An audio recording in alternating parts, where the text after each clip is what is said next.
Nós temos no Brasil uma tradição relativamente grande de efeitos, mais ou menos recente, mas não pequena, de estudos e de ações voltadas para exatamente ao combate, não é? A esses efeitos climáticos e outros, e foi criado numa junção do Ministério do Meio Ambiente e do Fiocruz e outras instituições também, desde 2006, o Índice de Vulnerabilidade Geral, dos quais um deles é o Índice de Vulnerabilidade Climática, coordenado pelo professor Ulisses Confalonieri, da Fiocruz, de Minas Gerais, né? Então, o projeto de Vulnerabilidade e Mudança, vocês veem aqui embaixo, o projeto de Vulnerabilidade e Mudança do Clima é um esforço conjunto do Ministério do Meio Ambiente, por meio do Fundo Nacional de Mudanças Climáticas, e da Vice-Presidência de Ambiente, Atenção e Promoção à Saúde, Fundação Oswaldo Cruz, Ministério da Saúde, para a elaboração de uma proposta de modelo de análise da vulnerabilidade dos municípios em relação aos impactos da mudança climática global. Desde 2006, começaram, esse aqui é de 2016, esse que eu estou lendo para vocês, isso aqui também é de 2016, começaram já, então, a surgir diversos estudos de vulnerabilidade local, dos municípios em vários estados do país, Minas Gerais, Espírito Santo, Piauí, etc., etc. Se vocês quiserem, depois eu passo esses resultados para vocês, são muito interessantes, em suma, mostra muito bem. Então, essa tradição é uma tradição que começa em 1994, né, com o Centro de Previsão de Tempo e Estudos Climáticos, do INPE, o CPTEC. Em 2007, cria-se a Rede Brasileira de Pesquisa sobre Mudanças Climáticas Globais, a Rede Clima. Em 2008, o Centro de Ciência do Sistema Terrestre, o INPE. E em 2011, finalmente há uma convergência para esse Centro Nacional de Monitoramento e Alertas de Desastres Naturais, o CEMADEM, que, de alguma maneira, se salvo engano meu, mas é ele que centraliza mais esses estudos sobre os impactos das mudanças climáticas sobre o território brasileiro, sobre a população brasileira, segmentos diversos, etc. Bom, então, só para dizer a vocês que existe já uma tradição, já um lastro em relação a essa questão, e que permite determinar exatamente que o Brasil é um país muito vulnerável à emergência climática, por diversas razões, das quais 4 vão ser aqui destacadas, né? Então, a primeira, elas têm uma estreita interdependência entre elas, né? Na verdade, não é possível tratá-las separadamente, a não ser por conforto de exposição. Então, a primeira seria a destruição das florestas e secas, né, que implica insegurança alimentar e hídrica. A segunda seria a aceleração recente e projeções de aquecimentos mais rápidos que a média global, e essas projeções tanto para 2030, quanto para 2050, quanto para 2100. O terceiro é o fato que o Brasil é um país tropical e equatorial, com maior patrimônio natural, e, ao mesmo tempo, menor margem de segurança climática, né, por causa da magnitude da variação climática e maior fragilidade das populações expostas. Cada um desses pontos, naturalmente, vão ser desenvolvidos, espero. E quarta, grande exposição à elevação do nível do mar, o país que tem 7 mil quilômetros de costa e que tem, historicamente, uma ocupação do território muito voltada, muito próxima, né, ao litoral, à faixa litorânea. E, portanto, num quadro de elevação do nível do mar, evidentemente que nós estamos particularmente expostos a isso. Vamos começar. Então, a destruição das florestas e secas, implica maior insegurança alimentar e hídrica. Menos florestas implica mais aquecimento, menor produtividade agrícola e maiores riscos para a agricultura. O Brasil é um país agrícola, sempre foi, mais do que nunca hoje, ou uma espécie de uma regressão de toda a atividade industrial, e, portanto, é extremamente dependente do clima e das chuvas, né? A questão fundamental é essa: se as florestas do Brasil morrerem, o Brasil morre. O Brasil é absolutamente dependente, todos os países são absolutamente dependentes das florestas, mas o Brasil é particularmente dependente das florestas, e nós estamos, claramente, elas estão morrendo, e elas estão morrendo cada vez mais rapidamente, né? Então, foram necessários quase 400 anos para destruir a Mata Atlântica, né, que era originalmente 1,3 milhão de quilômetros quadrados. Tem gente que repete, viu? Tem gente que repete, Oi, acho que está aberto aí um microfone, era bom fechar. Hoje sobra alguma coisa da ordem, dependendo se nós pegarmos qual é o segmento, né, que vai ser considerado, mas alguma coisa entre 8% e 12% da Mata Atlântica apenas está conservado, entre 8% e 12,4%, se a minha memória não falha.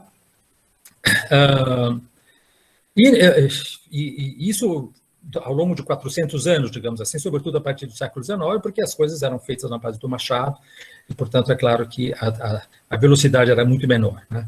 Mas apenas 50 anos foram necessários para destruir por volta de 2 milhões de quilômetros quadrados do Cerrado e da Amazônia, do conjunto, vamos dizer assim, dos biomas florestais, das formações florestais dos biomas brasileiros. Em 50 anos, portanto, entre 1970 e 2020, 1970 é o início da Transamazônica, houve o mais fulminante ecocídio da história da espécie humana. Eu acho que a gente tem que lembrar desse fato. Nenhum lugar do mundo, em nenhum momento da história da humanidade, ocorreu, assistiu-se a um desmatamento, a uma destruição de 2 milhões de quilômetros quadrados de cobertura vegetal num único território. Isso é alguma coisa que é particularmente brasileiro e de fato, é o mais fulminante ecocídio, né, da história da espécie humana. Não há paralelo histórico para esse processo. E, como diz o João Meirelles em 2014, a paisagem brasileira é o maior museu do desmatamento do mundo. Em 2017, vou pegar só uma questão para o Cerrado, não vou me deter no Cerrado. Em 2017, houve perda até 2017, havia-se perdido 88 milhões de hectares, portanto, 46% de sua vegetação nativa. Apenas 19,8% da sua cobertura vegetal permanecia intocada. Esse é um trabalho que foi feito, né, que foi publicado, então, na Nature, né, Ecology and Evolution, em 2017, baseado nesses autores aqui. Eu estou citando, apenas resumindo.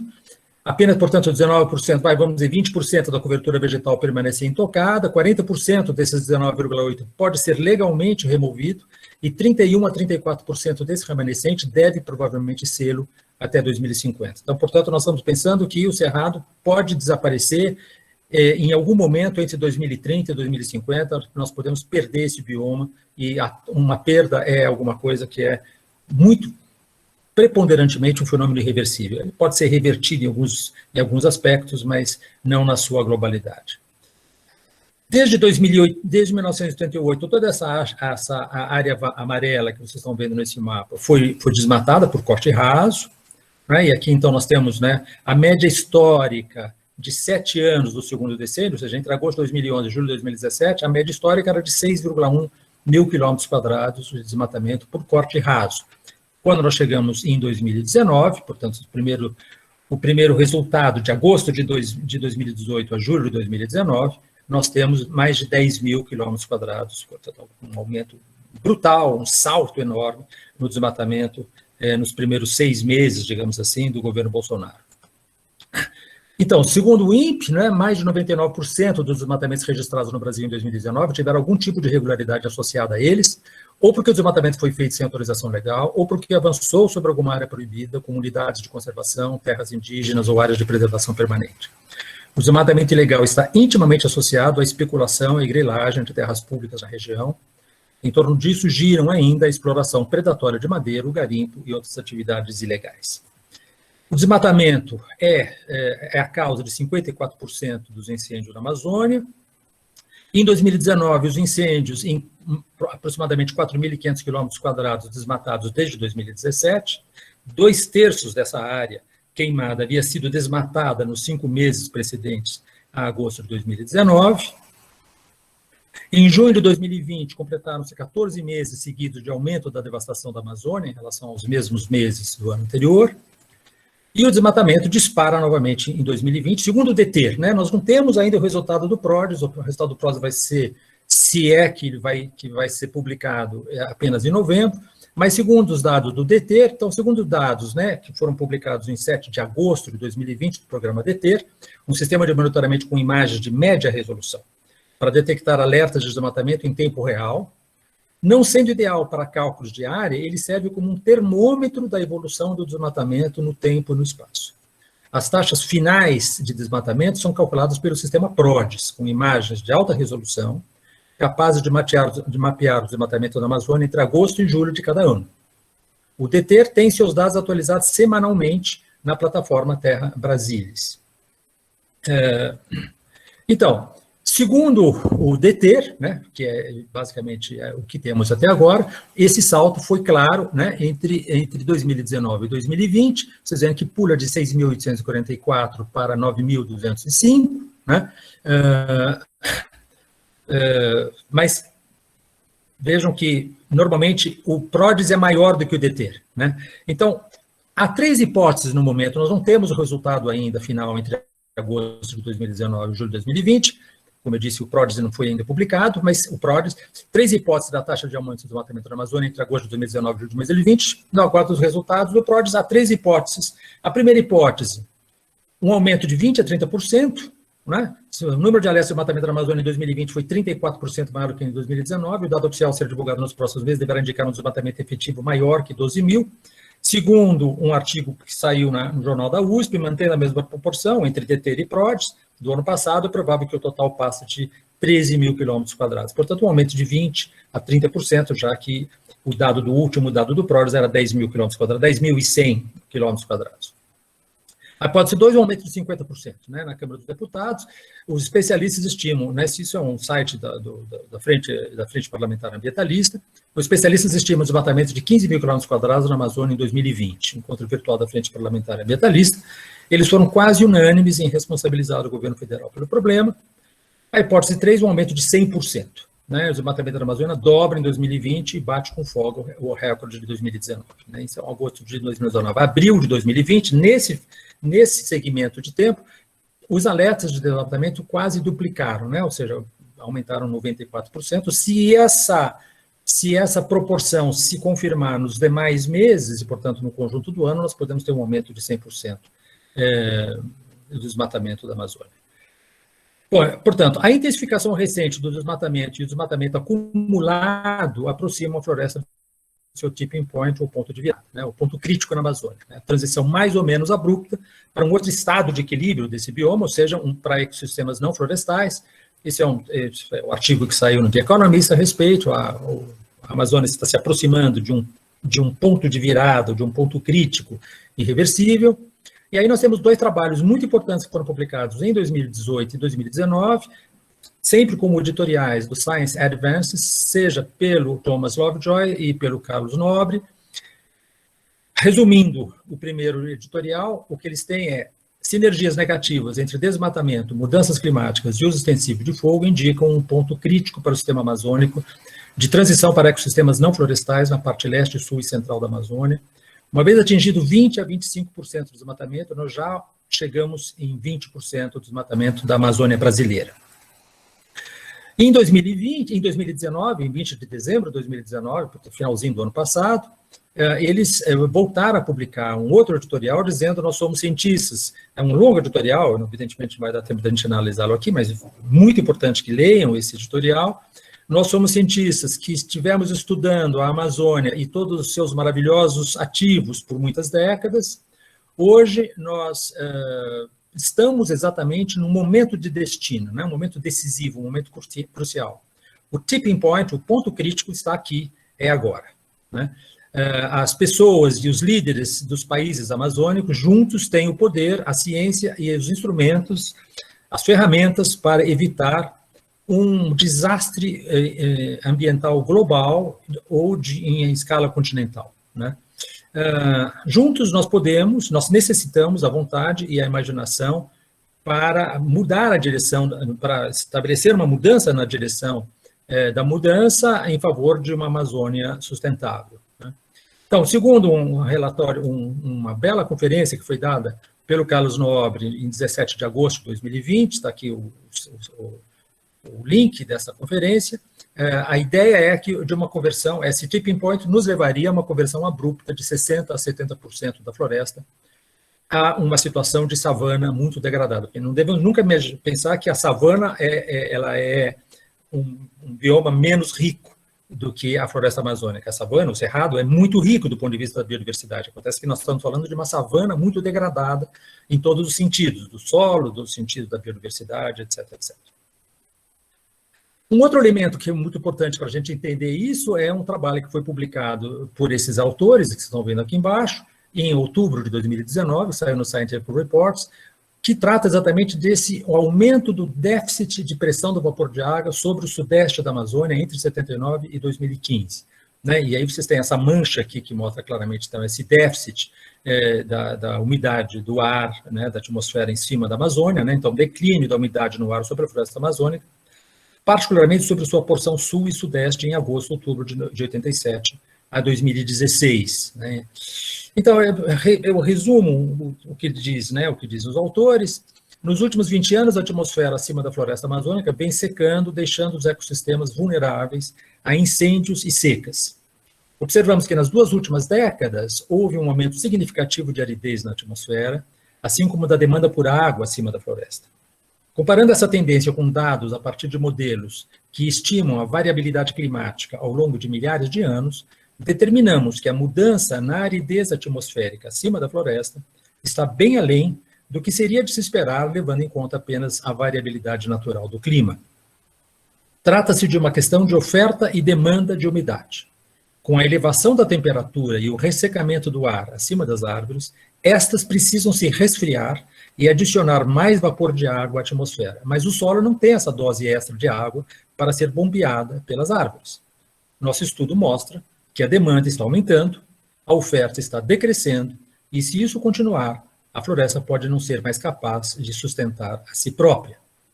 O Antônio Donato Nobre, que é um outro grande cientista que trabalha há muitos anos sobre a questão da floresta amazônica, é irmão do Carlos Nobre, ele já em 2014 ele já fez um grande relatório sobre isso, estou aqui citando apenas uma entrevista que ele deu agora recentemente, em março de 2020, ele fala, metade da floresta amazônica na parte leste já foi. Ela está perdendo a batalha, indo em direção a uma savana. Né? A Mônica De Bolle fez um trabalho, publicou agora em outubro de 2019, portanto um ano atrás, um trabalho chamado A Amazônia é uma bomba de carbono, né? Como que o Brasil e o mundo podem trabalhar juntos para evitar, né? Detoná-la, digamos assim. Né?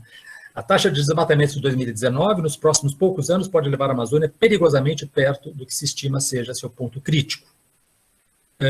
Já em 2021, além do qual a floresta não consegue mais gerar chuva suficiente para se manter. Então, você tem mais ou menos três estimativas, né, do momento em que se cruza o ponto crítico, esse tipping point. O tipping point, por definição, é alguma coisa que você não sabe quando você vai cruzar. Você sabe que você cruzou, né, pelo espelho retrovisor, digamos assim. Mas porque existe uma complexidade enorme do sistema, ele pode oscilar mais tempo ou menos tempo, ele pode ter comportamentos que não são, vamos dizer assim, passíveis de serem cravados cronologicamente, né? Mas o que ela diz é que ela faz essas estimativas, que são evidentemente estimativas muito pessimistas, né, segundo a qual, bom, em 2020 nós teríamos desmatado 10.870 km², que é relativamente razoável, mas depois ela passaria para 21.000 km² no ano seguinte, 42.000 km² no ano sucessivo, e aí, evidentemente, se houver essa taxa de desmatamento, eu acho que ela tem muitas razões para acreditar nisso. O próprio Thomas Lovejoy disse que essa estimativa não é uma estimativa fora de razão. Né? Ele usa uma expressão que a floresta amazônica é como uma foca tentando, no momento, equilibrar uma bola no seu focinho, né? Uma total instabilidade. Portanto, o Carlos Nobre, na conclusão dessa palestra que ele deu em 17 de agosto de 2020, fala: teremos o 2030 que escolhermos, né, 2 cenários para a Amazônia em 2030. Seja uma utopia, ou seja, uma restauração, e ainda assim vocês veem que nessa restauração muito já teria sido perdido, mas ainda assim a floresta teria recuperado um pouquinho da sua margem de segurança, ou uma distopia, ou seja, uma floresta que já estava, então, entrando claramente numa transição acelerada ou abrupta para um outro sistema não florestal. A questão é, isso que permanece de qualquer maneira certo e seguro, quanto maior for a substituição da floresta pela agricultura e por pastos, maiores as chances de secas. Maior desmatamento é igual a maior secas, maior insegurança alimentar e hídrica. Então, nós temos essas 3 grandes secas que ocorreram em 2005, 2010 e 2015 e 2016, cada uma delas maior que a outra, Em 2005, só no estado do Amazonas, 137 mil famílias foram afetadas pela seca de 2005 e se perderam mais de 100 mil toneladas de produção de peixe. A seca de 2010 foi 1,6 maior, 60% maior que a de 2005, e a floresta, então, nesse momento, perdeu 38% mais biomassa na seca de 2010 do que na seca de 2005. E a gravidade da seca de 2015 e 2016 é sem precedentes. Eu estou sempre mostrando para vocês embaixo qual é a referência na qual eu estou me baseando nessas frases. Após a seca da Amazônia 2005 e 2010, números provisórios mostram 2016 como o ano, em média, mais seco dos registros históricos sobre a bacia amazônica. E as áreas com risco de secas no Brasil aumentam muito. Vocês veem as partes que estão escuras no mapa, são as partes que têm um alto risco de seca, as partes que estão mais claras são as partes que têm mais um risco baixo, e aí vocês veem que a Amazônia e o Cerrado, em suma, o centro-oeste do Brasil e a Amazônia, sobretudo essa parte sul da Amazônia, ela tem, e evidentemente, tradicionalmente a parte nordeste do país, ela tem alto risco de secas cada vez maiores, né? Mas não apenas na Amazônia, se vocês lembrarem que em abril de 2020, nesse ano, a vazão esperada na Catarata do Iguaçu era de 1.400 metros cúbicos por segundo, na média histórica, e a vazão em abril era menor que 300 metros cúbicos. Não é a primeira vez que as Cataratas do Iguaçu secam, mas as coisas estão ocorrendo cada vez mais recentemente. Mais secas, mais incêndios e mais rápido aquecimento implicam inviabilização da agricultura brasileira, né? E esse é um dos grandes riscos, portanto, que nós estamos correndo. Vejam, nesse mapa mundi, segundo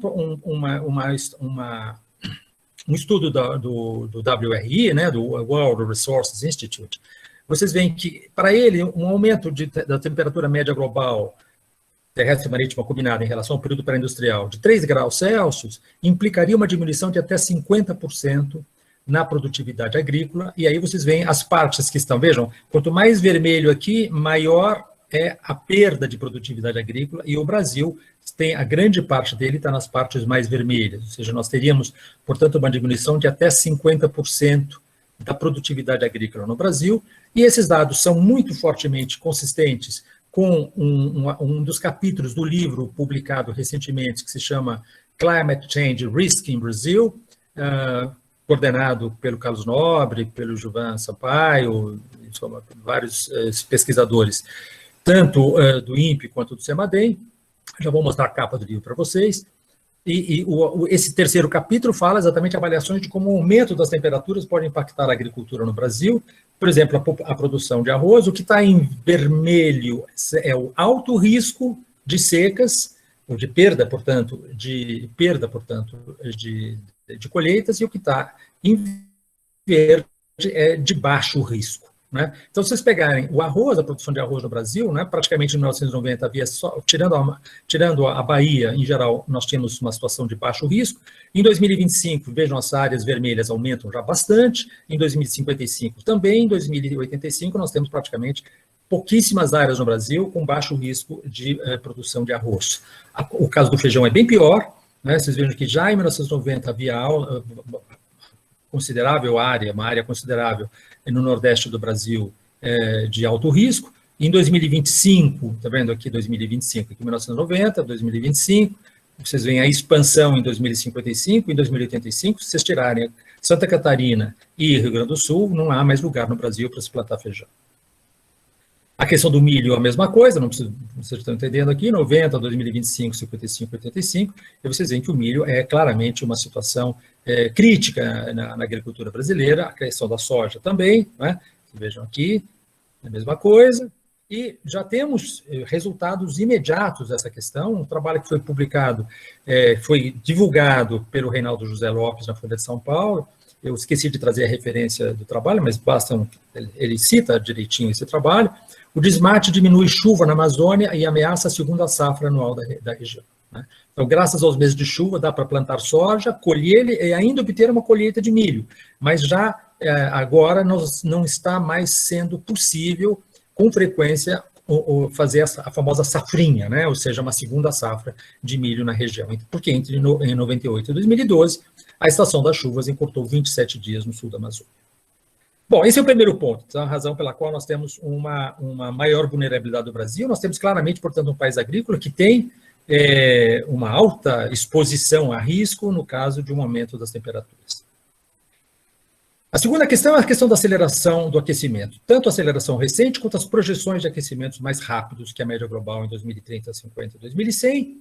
E aqui vocês veem já, vejam, no hemisfério sul, como tem muito mais oceano, o aquecimento tende a ser mais lento, mas não é o caso do Brasil. O Brasil tem taxas de aquecimento, vejam como essa zona vermelha é muito grande, que são típicas do hemisfério norte.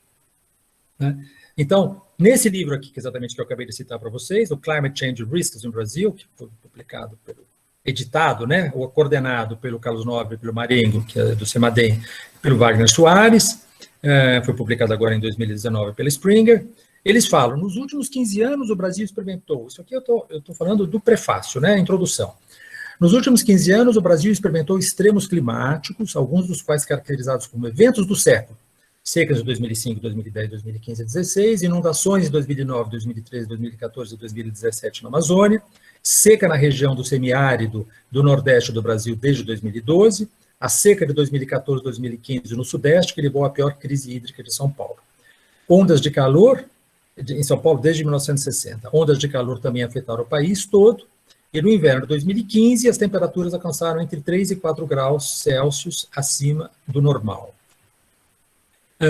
A mesma coisa foi publicada agora em 2019 por esses autores, Observations and Projections of Heat Waves in South America, e aí vocês têm, foi publicado no Scientific Reports, nas últimas décadas dobrou a proporção de dias extremamente quentes nos meses de dezembro, janeiro e fevereiro no norte da América do Sul. Né? Então, as ondas e picos de calor estão claramente se intensificando. Né? O Instituto Nacional de Meteorologia emitiu alerta de grande perigo até sexta-feira, até hoje, né? Para essas regiões que estão em vermelho. Há risco de vida por hipertermia em grande parte do centro-oeste e em Tocantins, no norte do país. Temperaturas registraram 5 graus acima da média na região por mais de 5 dias consecutivos, que é claramente o que define uma onda de calor. Os recordes de temperatura em 2007 e 2015, vocês veem que em 2015 nós chegamos a 36,4 em Brasília, a mesma coisa em Manaus, 39,0, vocês vejam que há uma clara, né, uma linha ascendente aqui, né, nessas colunas. As temperaturas máximas em 28 de setembro de 2020, né, no Sudeste, no Centro-Oeste, Nordeste e Norte, estão entre 40,8 e 42,7 graus Celsius, nós estamos já claramente em risco de hipertermia. No Mato Grosso do Sul, batemos 44,6 graus Celsius no dia 5 de outubro de 2020, o recorde brasileiro foi de 44,7 no Piauí, portanto nós estamos encostados no recorde brasileiro, vamos queimar esse recorde muito provavelmente nos próximos anos, no próximo verão, neste próximo verão. E se nós pegarmos em São Paulo, os últimos 57 anos, né, de máximas de temperatura, né, de temperaturas máximas, de 61 a 2018, nós vemos que as 6 maiores ocorreram desde 2014, as 7 maiores desde 2012 e as 10 maiores desde 1999. Portanto, esse trabalho que foi publicado pelo Climate Impact Lab, né, laboratório, por esse grupo de pessoas, o Rodgers Group, a University of Chicago e o Rutgers University e a University of California, em Berkeley, que foi divulgado, né, pelo New York Times, mostra o seguinte, né, as temperaturas em 1960, 2017, 2040 e 2089 em várias cidades do mundo, sempre com projeções baseadas na RCP 4.5 watts por metro quadrado, que é aquela de, digamos assim, de uma mitigação das emissões de gases de efeito estufa. Né? Só temos 8.5, 6, 4,5 e 2,6, são mitigações bastante consideráveis, significa o quê? Que o Acordo de Paris seja integralmente cumprido. Ele não está sendo, evidentemente, integralmente cumprido, nem pelo Brasil, nem pelos Estados Unidos, nem por vários outros países, mas vamos imaginar que ele seja cumprido, né? Então, aí vocês têm o quê? Bom, é muito rápido isso aqui, só para ter uma ideia, né? Em 1960, São Paulo tinha, em média, 13 dias por ano com temperaturas iguais ou superiores a 32 graus Celsius. Portanto, vejo, 13 dias por ano com essas temperaturas iguais ou superiores a 32 anos. Em 2017, ela pula de 13 para 25, quase dobra, né, com temperaturas iguais ou superiores a 32. Em 2040, nessas projeções de RCP 4.5, se os países cumprirem integralmente suas promessas firmadas no Acordo de Paris, então em 2040, São Paulo terá possivelmente 33 dias por ano, com temperaturas iguais ou superiores a 32 graus Celsius. Em 2089, até 115 dias. Mantidas esse cenário 4.5. Em Campinas, ela tinha em média 18 dias por ano com temperaturas iguais ou superiores a 32 graus, e em 2017, 30 dias por ano, e em 2040, 44 dias por ano mantido esse cenário, e em 2089, praticamente, 4 meses por ano de temperaturas superiores a 32 graus. Manaus, muito pior, claro. Manaus tinha em média 105 dias por ano com temperaturas iguais superiores a 32 graus. Em 2017, 193 dias.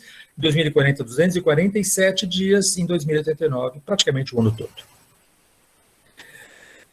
Claro que nós temos que pensar na questão da letalidade dessas ondas de calor em função da maior ou menor umidade relativa do ar, né? Isso aqui não vou explicar para vocês, mas é óbvio, né? Se nós temos 35 graus numa umidade relativa do ar baixa, de 40, nós temos apenas uma situação de perigo, né? E não uma situação de extremo perigo, né? Extremo perigo é vermelha, perigo é essa laranja, aqui a cor é essa bege, depois uma cor amarela, em função, claramente, portanto, da combinação entre temperatura e umidade relativa do ar. A mesma coisa aqui, depois vocês podem se divertir. Eu transferi aqui Fahrenheit para Celsius, depois vocês podem se divertir. O índice de perigo por exposição prolongada ao calor, né? E passamos agora às projeções de aquecimento. Por enquanto eu estava falando, sobretudo, das questões da aceleração recente, né, num passado recente. Agora vamos falar do futuro. Então, essas projeções de aquecimentos mais rápidos que a média global em 2030, 2050 e 2100. Eu vou fazer essa aqui e vou parar, porque já estou estourando meu tempo. 2 graus Celsius pode ser atingido no Brasil Central, nos Estados Unidos e no Mediterrâneo em 2030. Antes, portanto, que na média global, ou seja, nos anos 2040. Isso segundo o trabalho da Sônia Seneviratne e colegas dela, que foi um trabalho de muito impacto esse trabalho. Então, o limite de 2 graus Celsius nas temperaturas médias em relação ao período pré-industrial pode ser cruzado em 2030 no Mediterrâneo e apenas até meados dos anos 40. Né? Isso aqui é um mapa que mostra, então, quais seriam, né, dentro desses retângulos, quais seriam as regiões que deveriam, em princípio, atingir 2 graus Celsius antes da média global. Mediterrâneo, região central do Brasil e a maior parte dos Estados Unidos. Um aquecimento, isso aqui segundo uma projeção da OCDE, né? Um aquecimento até 2050, não em relação ao período pré-industrial, mas em relação a 1990, e nós estaríamos aqui, portanto, vejam só, nessa área aqui do Brasil, toda essa região central do Brasil e norte do Brasil, da ordem de 2,53, isso até 2050, quando, em 1990, nós já tínhamos aumentado 0,5 em relação ao período pré-industrial. Então, nós temos 3 projeções convergentes de aquecimento. E aqui que eu paro aqui. Em 2013, o relatório de avaliação nacional, né, o relatório de avaliação nacional número 1 do painel brasileiro de mudanças climáticas, assinado por 345 cientistas. A segunda projeção, em 2016, que foi feita pelo Nobre, pelo Marengo, pelo Soares, e que, na verdade, esse risco de mudanças climáticas no Brasil e limites de adaptação é uma primeira versão nacional dessa versão inglesa que eles fizeram pela Spring 2019, portanto, essas duas projeções são idênticas, mas era interessante dizer que já desde 2016 elas estavam bem estabelecidas. Então, o que fala a primeira projeção, né, do painel brasileiro de mudanças climáticas, que é um pouco longo para mostrar para vocês, mas depois vocês podem, é auto-evidente. Nós temos projeções de 2011 40, 2040 2070, 2070 2100. São 3 períodos em que aumenta a temperatura e diminui a precipitação de chuvas, né? O único lugar em que aumentam as chuvas é no sul do Brasil. Então, no Brasil, mais 3 graus a mais 6 graus em relação ao final do século XX, já ocorreram então 0,5, né, acima do período pré-industrial. Amazônia, mais 5 no verão, mais 6 no verão, com inverno com menos chuva. Caatinga, e aí vocês veem mais ou menos, então, os números são esses. São números que nos levam muito fortemente a alguma coisa próxima a 4 graus. até o final do século. A Mata Atlântica, 3 no verão, 4 no inverno com menos chuva. A Mata Atlântica do Sudeste, 2,5. Nós temos uma região aqui que é um pouquinho mais maneira. E aqui, então, 2016, a probabilidade de aquecimento, o trabalho que eu disse para vocês, riscos de mudanças climáticas no Brasil e limites de adaptação, baseado nas projeções do IPCC, que são, em geral, excessivamente cautelosas, digamos assim. Eles, quando pecam por excesso de cautela. A probabilidade de aquecimentos extremos no Brasil é mais alta e ocorre antes do tempo, por cerca de 2060, nesse cenário de altas emissões de gases de efeito estufa, o CRCP 8.5.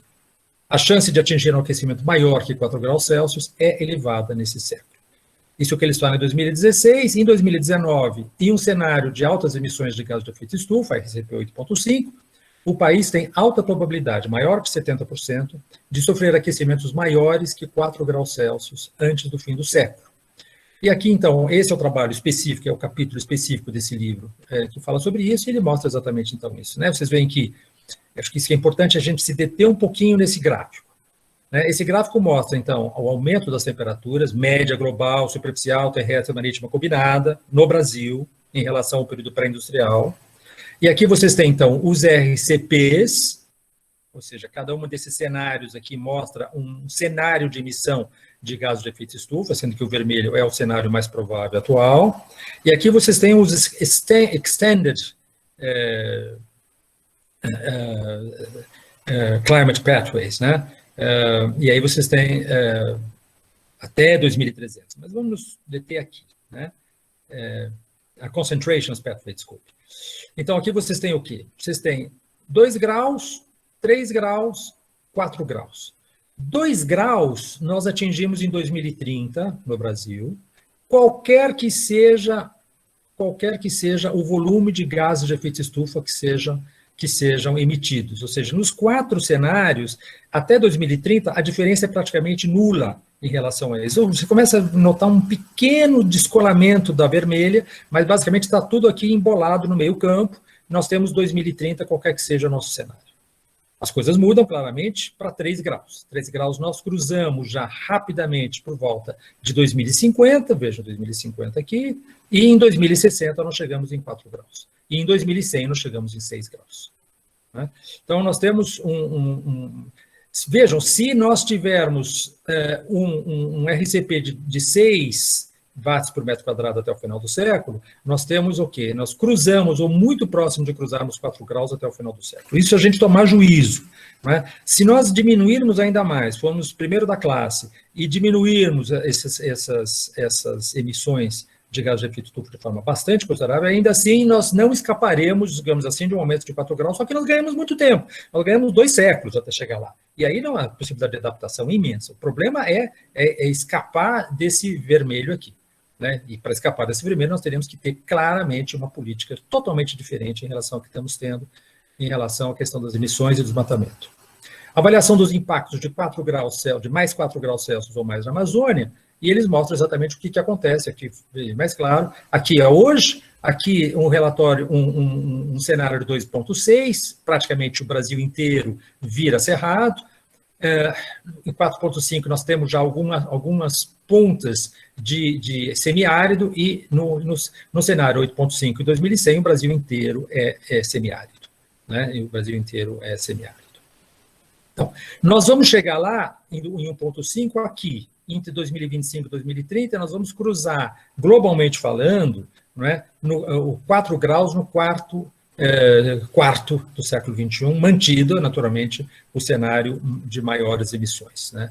Aqui, basicamente, 2020, o cenário 2,6 a gente esquece, isso não existe mais. O cenário de 2006, 2,6 é o cenário que seria mais radical, e nós não, as emissões teriam que chegar no pico em 2020 e declinar muito rapidamente até 2100. Basicamente, nós estamos nesse cenário aqui. Né? Nós estamos nesse cenário aqui de 3,1 a 3,7, as políticas atuais. Né? Se nós não observarmos essas políticas atuais, e nós, em grande parte, não estamos observando, a gente cai aqui nesse buraco mais profundo. Bom, eu paro por aqui, apenas eu acho que nós tínhamos que trabalhar, eu queria simplesmente chegar às conclusões com vocês, a gente pode voltar depois da elevação do nível do mar, etc. Eu queria só colocar as 2 conclusões que eu que eu tenho. Duas conclusões sobre a extrema gravidade da situação atual. A pandemia é um primeiro teste sobre a nossa capacidade de lidar com o caos e com a autoilusão e o estado de denegação da realidade. E o segundo, o planeta a 1,2 graus Celsius, a 1,23 graus Celsius, segundo a NASA, em 2019, já está em processo de colapso. Primeira frase, eu me baseei muito fortemente no Bill McKibben, eu acho que ele tem toda a razão em dizer isso, a pandemia mostra, acima de tudo, penso eu, que a sobrevivência no século XXI depende da habilidade de lidar com o caos, e a gente até que não tem se saído tão mal em alguns países. No Brasil, claramente, Brasil e Estados Unidos é o exemplo mais caótico possível do tratamento disso. E no que se refere à questão da autoilusão e estado de negação da extrema gravidade da situação atual, muito bem dito pela Greta Thunberg, outros 2 anos, desde 2017, foram perdidos pela inação climática. Né? Na verdade, muitas regressões. As regressões ocorreram já desde o protocolo de Kyoto. Né? O planeta está entre 1,23 graus Celsius em 2019 e 1,5 graus, que é inevitável neste decênio, e eu posso discutir com vocês, o porquê que é inevitável. Já está em processo de colapso, porque colapso é um processo, não é um evento situado numa data precisa do futuro. Não é uma parede no qual você bate, não é um precipício no qual você cai, é um processo de várias fases de aceleração que são a cada vez mais difíceis de você reverter. E eu me permito me citar aqui um artigo que eu escrevi, eu tenho aqui o link, exatamente sobre isso. O título do artigo é o colapso socioambiental, não é um evento, é o processo em curso. Né? E aí nós temos claramente indícios disso, por exemplo, o que fala o IPCC em 2015, o nível médio global do mar continuará a se elevar, mas a uma taxa mais rápida que é a observada nos últimos 40 anos. Estamos num processo um processo irreversível. Né? Por que irreversível? Porque, por exemplo, a aceleração do aquecimento no Ártico já ultrapassou o seu tipping point em 2007. Né? No caso do gelo marítimo do Ártico, não leva a um aumento, do nível do mar, mas leva a uma diminuição do albedo. Né? Seja, portanto, um processo de aquecimento mais acelerado.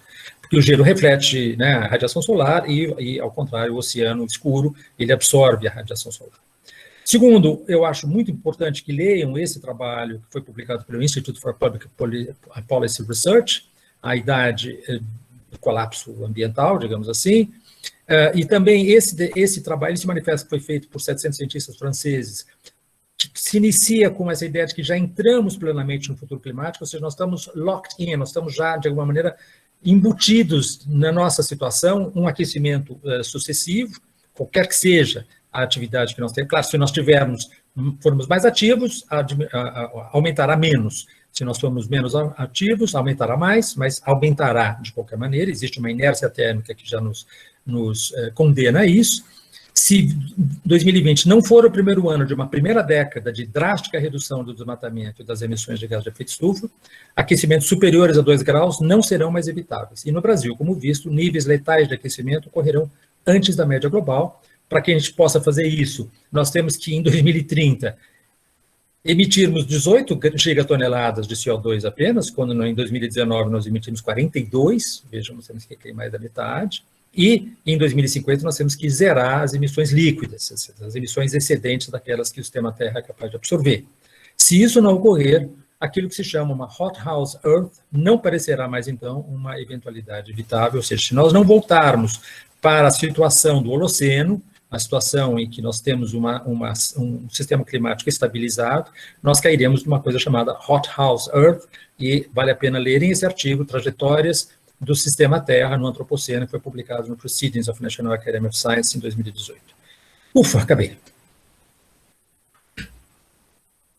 53 minutos. Não, eu comecei às 16h07, então até respeitei 45 minutos. Eu acho que está ótimo, apenas sem palavras depois dessa apresentação. Manter a compostura não é fácil, né?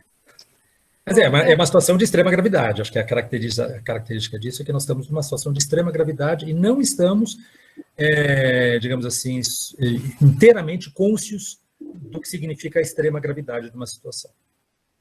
Não, é bem complicado mesmo. Deu calor aqui, disse notícia. Tem algumas poucas perguntas no chat para começar, então tem uma pergunta da Maria Gabriela. Maria Gabriela, você quer abrir o microfone e perguntar ou você quer que eu leia a sua pergunta?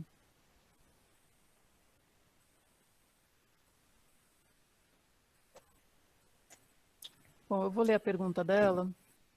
Ela está dizendo assim, eu vi uma reportagem que dizia que a previsão é que falta 7 anos mais ou menos para ter o colapso na temperatura global e uns 9 anos para falta de recursos. Tem alguma chance de impedir ou remediar ou coisa do tipo ou adiar? Se existir alguma chance, acha que seríamos capazes de conseguir? Olha, eu vou dizer de uma maneira um pouco assim, blunt, né? Um pouco brutal, né? Se nós não destituirmos o Bolsonaro, ou se ao menos evitarmos a sua reeleição, as chances aumentam muito. Se o Bolsonaro não for destituído e ainda por cima for reeleito, e se o Trump for reeleito agora, daqui nos próximos 20 e poucos dias, eu acho que a situação é muito, muito, muito complicada mesmo. Eu não vou dizer que é de baixar o braço, de jogar toalha, nunca vou dizer isso, mas a situação vai ser cada vez mais rapidamente mais adversa. No que se refere ao Brasil, no que se refere claramente ao desmatamento, etc., etc., e no que se refere globalmente, claro que os Estados Unidos poderia ter tido uma atitude de liderança e não teve nesses últimos 4 anos, muito pelo contrário, uma atitude de sabotagem do Acordo de Paris, e, portanto, depende da política. Nós temos que entender o seguinte, quer dizer, a ciência, eu acho que é um trabalho de um cientista que foi muito claro e eu estou totalmente de acordo com isso. A ciência já fez o seu trabalho. A ciência já mostrou aquilo que, claro que graus de incerteza sempre permanecem, porque ciência é tentativa de diminuir incerteza, não é produção de certezas, mas o nível de incerteza hoje é cada vez mais baixo em relação aos cenários que nós estamos confrontados. Depende agora não mais da ciência, depende agora da política, depende agora da capacidade que a sociedade tem de nós mudarmos radicalmente a direção da trajetória atual. E isso depende também, por sua vez, da capacidade que nós temos de acreditar que nós somos capazes de fazer isso. Porque o primeiro dado é termos consciência da situação. O segundo é acreditarmos que somos capazes. O século XX foi uma enorme, vamos dizer assim, ducha de água fria na capacidade de nós acreditarmos de que somos capazes coletivamente de mudar o mundo. Mas a gente tem que voltar a acreditar. Então, eu acho que eu li essa questão de daqui a 7 anos, eu não entendi muito bem, é bem interessante até essa coisa de 7 anos, eu não entendi muito bem, é um belíssimo de um gráfico que eles fazem, uma animação muito interessante, mas confesso a você que não entendi o que significa esse número mágico 7 anos. Eu acho que o que nós podemos dizer, e isso eu tenho trabalho, que eu estou trabalhando nisso, é que esse decênio, o terceiro decênio do século, é realmente o decênio crucial, é o decênio decisivo, é o decênio que vai nos levar a essa bifurcação aqui. Nós temos esse ponto de bifurcação, e em 2030, se nós não tivermos feito o suficiente esforço para diminuir as emissões de gás de efeito estufa e detivermos o desmatamento no Brasil e globalmente falando, sobretudo das florestas tropicais, porque elas são muito mais ricas em biodiversidade, elas contêm muito mais carbono também, nós vamos ter um futuro muito, muito pior. Nós vamos ter um futuro pior, assim, em 2030 nós não tivermos isso, nós vamos ter um futuro muito pior. E por futuro muito pior significa que nós vamos estar condenados claramente a aumentos maiores do que 2 graus Celsius no segundo quarto do século. Isso não é a opinião do Luiz Marx, é a opinião da ciência hoje. Com exceção de alguns estudiosos que ainda... Michael Mann, por exemplo, eu acho que o Michael Mann, por exemplo, que é um cientista de enorme competência, mas eu acho que ele está muito fortemente engajado na questão política contra o negacionismo, e ele acredita que se a ciência admitir que nós estamos num nível já inevitável de um aquecimento de 1,5, 2 graus, nós vamos passar por uma atitude negacionista ou uma atitude derrotista e vai dar argumentos para os negacionistas. Eu acho que é totalmente válido essa informação, mas aqui entre nós, eu acho que, por enquanto, ele está entrando na área do wishful thinking.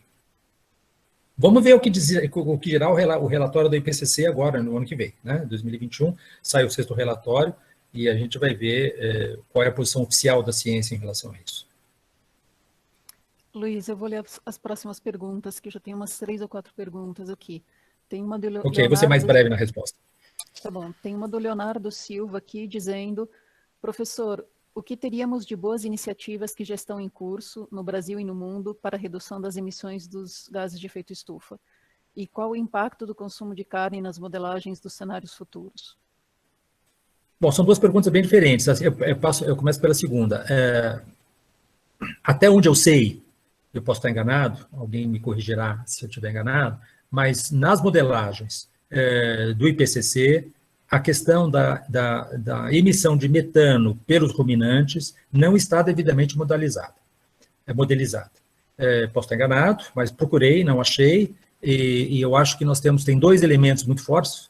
Um é essa questão exatamente das emissões de metano pelos rebanhos de ruminantes, e a outra questão da emissão de metano pelas hidrelétricas, né? Que é o grande cavalo de batalha do Philip Fernside, do IPAN, do INPA, e que ele vive falando que isso aí precisaria entrar nos inventários, isso não está sendo devidamente considerado nos inventários de emissões de gás de efeito estufa no Brasil. Veja, eu acho que eu tenho o gráfico que mostra, o gráfico que foi feito pelo CEG, não está aqui agora, mas se quiser depois eu posso te mostrar, o gráfico do aumento das emissões de metano pelo gado brasileiro, pelo gado bovino brasileiro, pelo gado ruminante brasileiro, de forma geral. E é uma linha ascendente muito clara, muito forte. E vocês sabem que o metano, embora permaneça na atmosfera apenas 10, 12 anos, ele tem um potencial de aquecimento global que, nesse horizonte de tempo de 20 anos, é equivalente a 100 vezes o CO2. Né?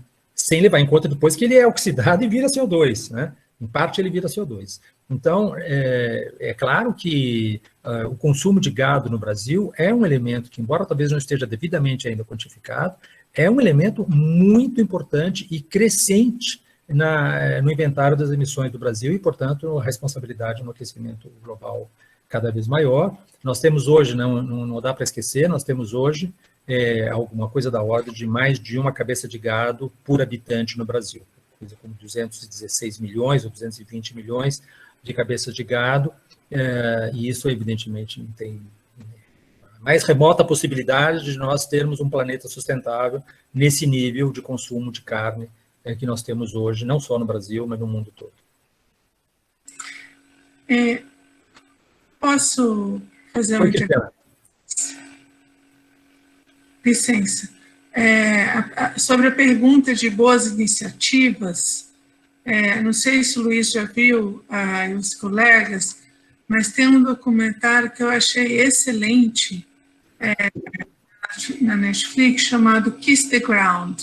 Vocês já viram isso? Não vi, não. Fala de novo, desculpa, Cristina, repete o título? Kiss the Ground. Kiss the Ground, ok. Beijo solo.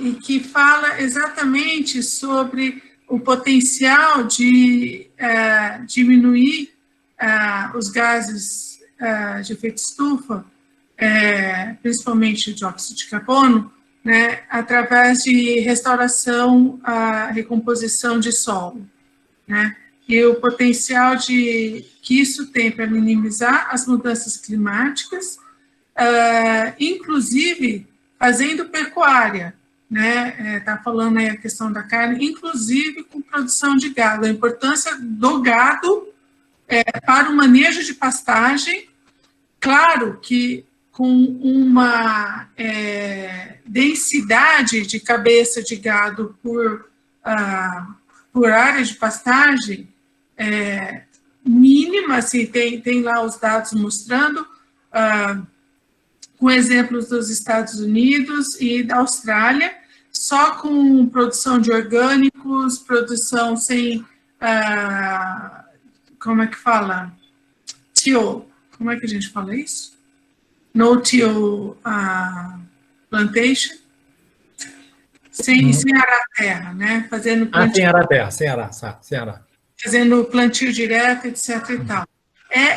Vale muito a pena, assim, porque eles estavam mostrando exatamente esse cenário de desertificação que você mostrou, né, da onde a gente está caminhando para processos de desertificação no mundo todo, e como áreas conseguiram reverter esse processo trabalhando com uma agricultura orgânica, uma pecuária de baixíssima densidade, mas também nessa proposta orgânica, etc.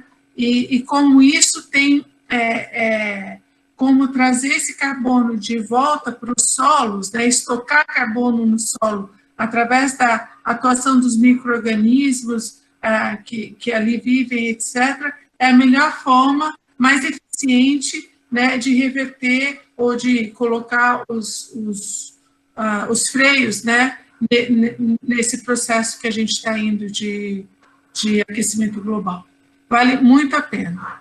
Vou dar uma olhada. Acho que vale a pena dar uma olhada. Eu já tinha visto bastante, não poucos trabalhos, sobre a importância da capacidade que os solos têm de absorver, ou, ao contrário, de eliminar carbono, e é evidente que o tratamento do solo é absolutamente fundamental. Tem uma colega nossa da Unicamp, que agora é uma italiana, esqueço o nome dela agora, uma pessoa simpaticíssima, que está trabalhando sobre a questão de micro-organismos no solo, que está agora na Universidade de Brasília. É a esposa do Laszlo Nagy, e ela entende para chuchu disso daí, e vale a pena a gente, de repente, um dia convidá-la para falar sobre essa questão dos solos. Luiz, tem uma outra pergunta aqui, eu vou tentar resumir. Na verdade, a Thaís comentou que a China seria a maior emissora de CO2, e o Leonardo... É a China, sim. Que a China ainda é movida à base de termoelétricas, porém, vi ontem que a energia que mais cresceu na década no mundo foram a solar e a eólica. O que acha da energia nuclear? E a última pergunta é o que eu acho da energia nuclear? O que você acha da energia nuclear? Não, então, bom, a China certamente, então, ela emite hoje 12 gigatoneladas, se não me engano, 10 gigatoneladas de CO2, é o que mais produz, é o que mais emite, etc. A China tem feito esforços muito grandes no sentido de aumentar o peso das renováveis, mas a dependência dela do carvão e de outros combustíveis fósseis é imensa. Eu acho que é muito, muito difícil que a China consiga, mantendo a perspectiva de crescimento econômico, tal como ela pretende manter, que ela transite para uma situação fora do carbono rapidamente, como ela acabou de prometer, né? O Xi Jinping acabou de prometer que em 2060 a China se tornaria carbon neutral, né? Neutra na emissão de carbono. 2060 me parece, bom, por tamanho da China, até que é um número muito audacioso. Mas, em primeiro lugar, precisaria ver se isso não é blá, blá, blá, mais um blá, blá, blá, porque a China já se comprometeu a fazer várias coisas, entre as quais chegar ao seu pico de carbono antes de 2030, primeiro em 2030, depois antes de 2030, e por enquanto ela está só aumentando as emissões de gás de efeito estufa dela. Então, eu acho que é o que a gente tem que muito levar em consideração, não adianta aumentar as emissões, não adianta aumentar a parcela da produção de energia primária das renováveis de baixo carbono. Não é isso que é o problema é diminuir as emissões de gases de efeito estufa através exatamente da queima desses combustíveis fósseis. Então, é claro que a China está aumentando enormemente as suas emissões, a sua parcela de produção de energia renovável de baixo carbono, mas isso está sendo mais um fator de agregação do consumo de energia do que de substituição. Então, eu acho que essa aqui é a questão que me parece mais importante, e que eu acho que tem um fulano chamado Kevin Anderson, da Universidade de Manchester, que fala muito claramente essa questão, debate muito intensamente com o IPCC, quer dizer, não há possibilidade, no entender dele, e eu concordo, de uma transição acelerada para energias de baixo carbono sem diminuição das expectativas de consumo que nós temos. Quer dizer, manter essas expectativas de consumo e achar que a gente transita para uma situação de baixo carbono, me parece wishful thinking, me parece uma coisa que não tem relação, não tem base na realidade. Sobre a questão da energia nuclear, eu acho que é uma questão extremamente complexa. Eu sou radicalmente contra ela no Brasil. Porque no Brasil ela está muito fortemente vinculada ao programa militar de obtenção de armas nucleares. Ele é um programa totalmente militarizado e, portanto, qualquer que seja o parecer que eu possa ter, até não necessariamente negativo em relação à energia nuclear, eu simplesmente não concordo que se faça isso no Brasil, porque claramente faz parte... Desculpa, aqui, acabou de tocar o meu telefone, tenho que desligar isso aqui.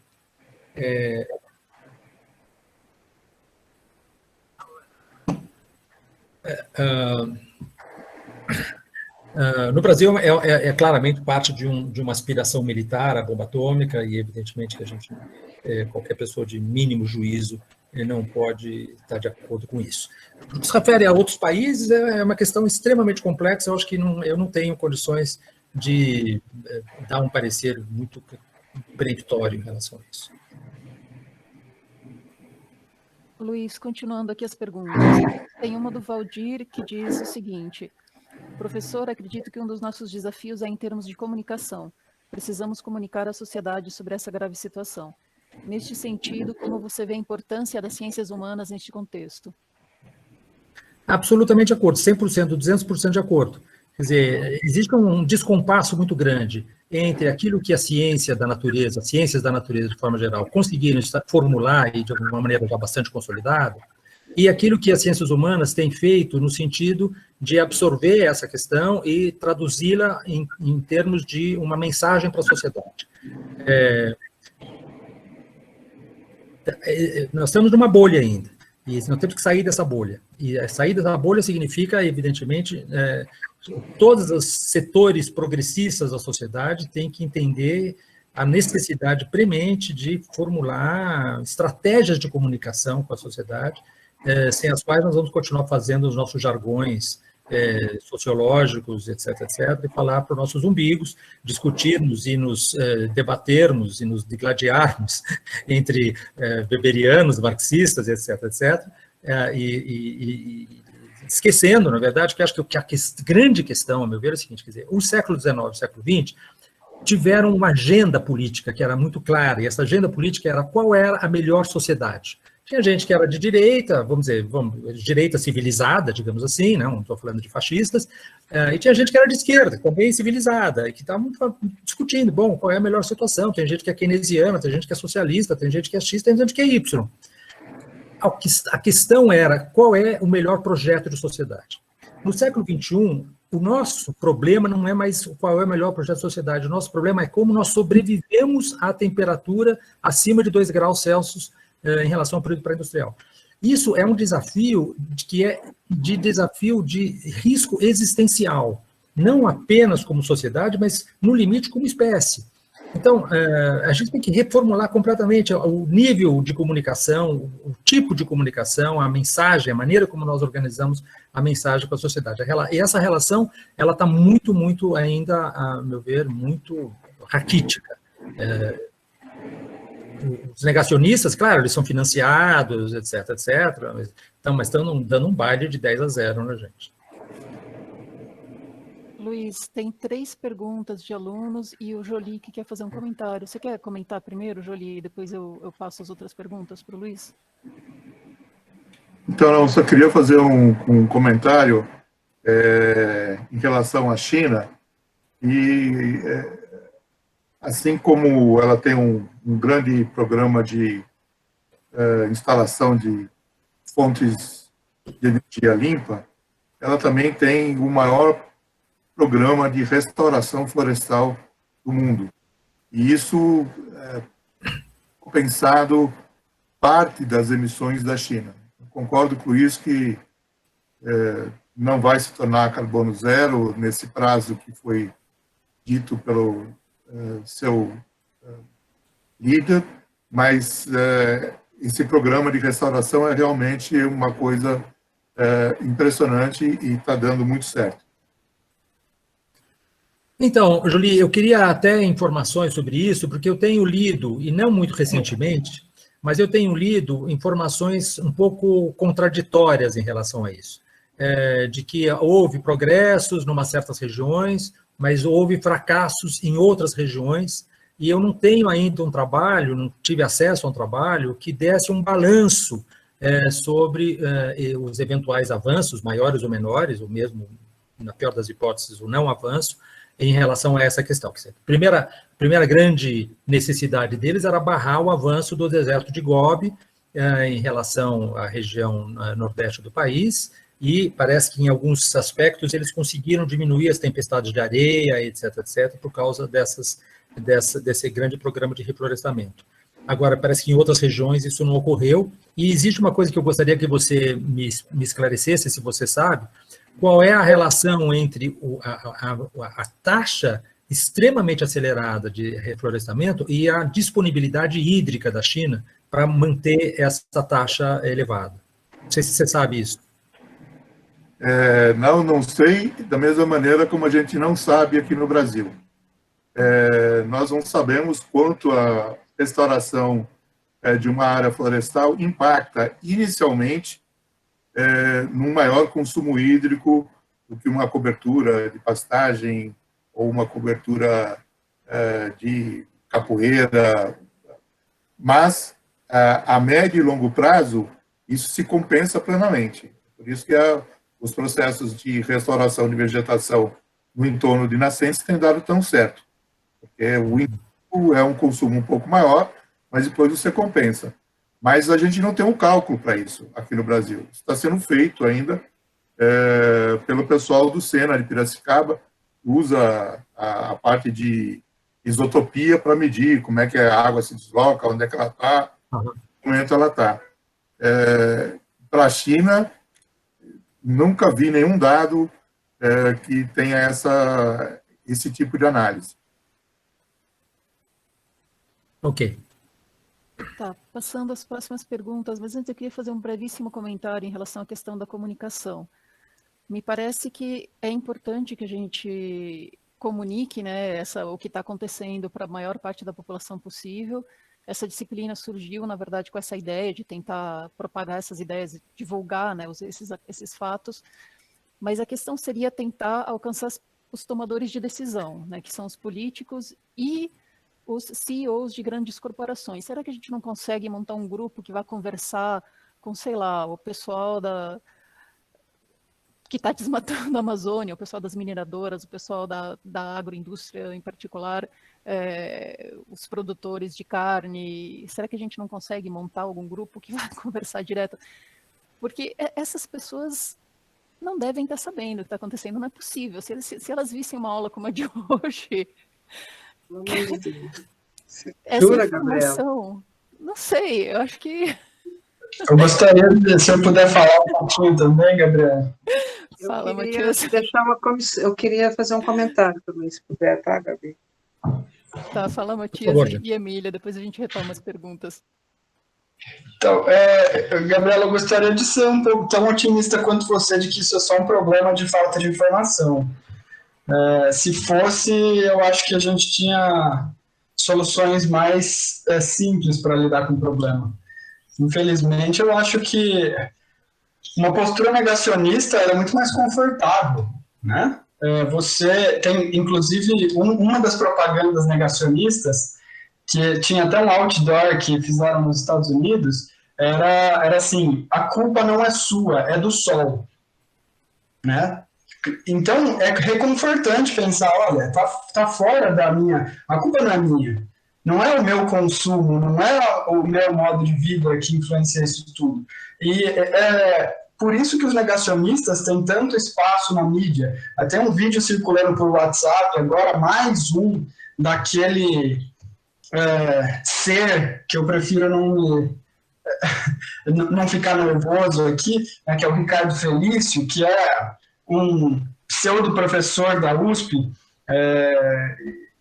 que tem um currículo Lattes que dá uma tristeza de olhar, né? E ele falando assim, sempre com aquele jeito de falar bem canastrão, né? Bem eloquente, né? Mudança climática é bobagem, é coisa de... E aí você tem uma pessoa dessa que tem um acesso gigantesco, tudo que ele fala tem uma repercussão gigantesca, porque é o que as pessoas querem ouvir, né? É o que o produtor quer ouvir, é o que o político quer ouvir. Olha, não tem o que você fazer, isso não tem nada a ver com a gente, é o sol. Então, olha, Mariana, eu não queria dar ibope para ele, mas às vezes eu penso que é melhor nós sabermos o que as pessoas falam do que nós não sabemos. né, do que o inimigo fala. Então, o nome dele é Ricardo Felício, ele tem milhões de visualizações de um vídeo dele no Jô Soares, e, assim,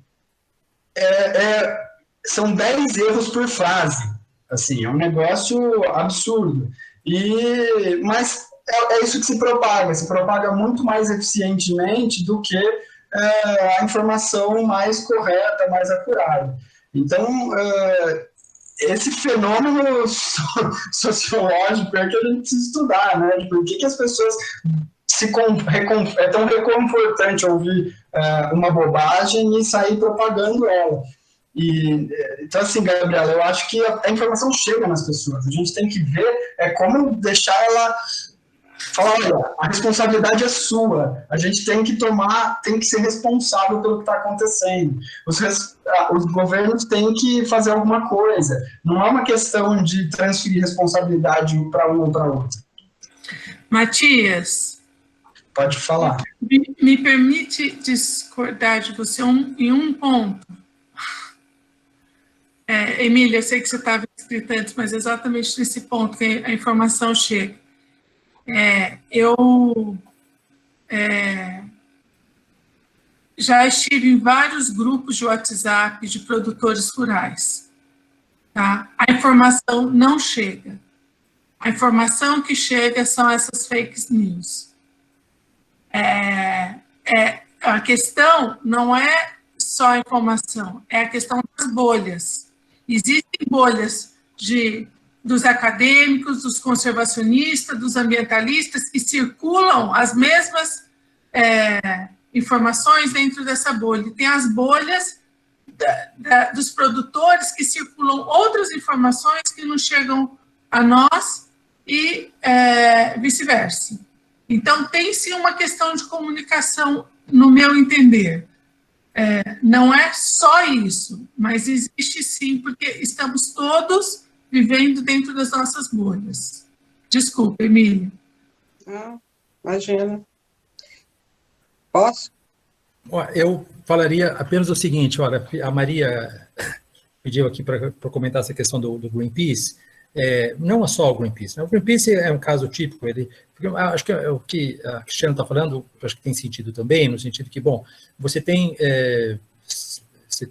uma circulação de informações que é muito fraca em várias áreas, e essas informações não chegam apenas aos produtores rurais, não chegam ao meu vizinho aqui, não chegam às pessoas que não estejam vinculadas a essa questão. Então, esse é um lado que eu acho que não exime, portanto, a gente de trabalhar no sentido de intensificar a informação, a comunicação, etc, etc. Por outro lado, existem efetivamente interesses. Então, nós sabemos que, eu esqueço o nome também não quero lembrar, de um professor lá da Universidade de Alagoas, eu acho, que é um assalariado da Associação Rural Brasileira, nem me lembro qual delas, para exatamente sair dando conferências reagiamente pagas, dizendo que o aquecimento global não tem nada que ver, etc, etc. É um assalariado da Associação Rural. Então, não é que existem níveis e níveis de informação e de desinformação. Eles não são apenas pessoas que estão desinformadas. Eles têm interesses. Então, há um equilíbrio que tem que ser entendido aqui entre o que é desinformação e o que é interesse.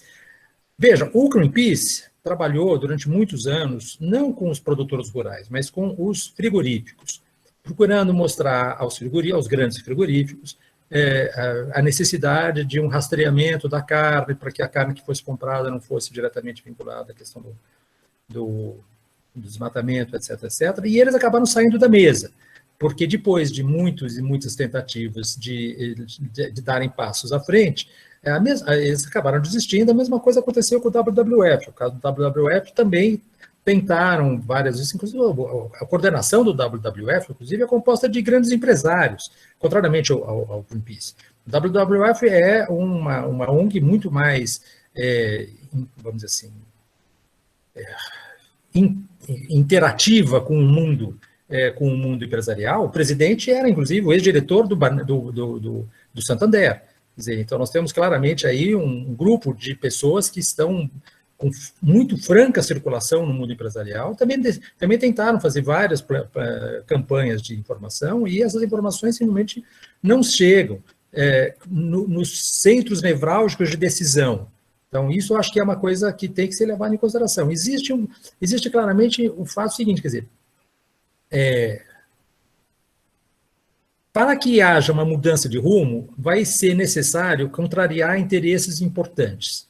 E esses interesses não querem ser contrariados, e é normal. Se eu fosse dono da Marfrig, eu estava pagando para alguém dizer para mim que não existe aquecimento global, porque está atrapalhando o meu negócio. E a questão não é que... Vejam, que acho que é uma coisa que é muito importante a gente entender.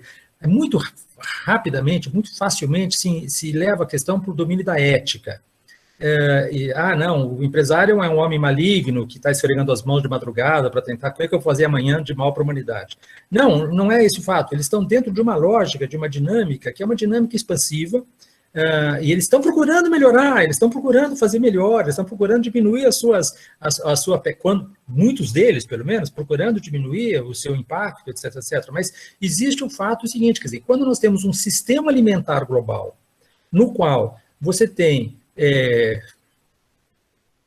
uma produção gigantesca de soja para alimentar porcos na China, ou frangos na Europa, ou peixes, não sei, nas fazendas do Báltico, fazendas aquáticas do Báltico, etc, etc. Esse sistema é produtor de crise. Por mais que as pessoas, os seus agentes, sejam pessoas que sejam engajadas em diminuir esses impactos, mas ele produz, porque qualquer criança pode entender, tá certo? Que não tem sentido um sistema alimentar, você produzir soja aqui para alimentar animais que estão a 10 mil quilômetros de distância, com todo o consumo de combustíveis fósseis que isso implica, etc, etc.